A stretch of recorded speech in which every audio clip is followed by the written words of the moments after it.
my Valentine. Yo. Can I you they making my temperature the rise? If you leave me, I could die. I swear.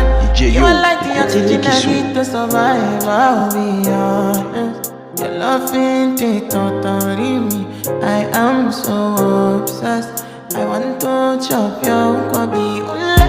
Your body they make me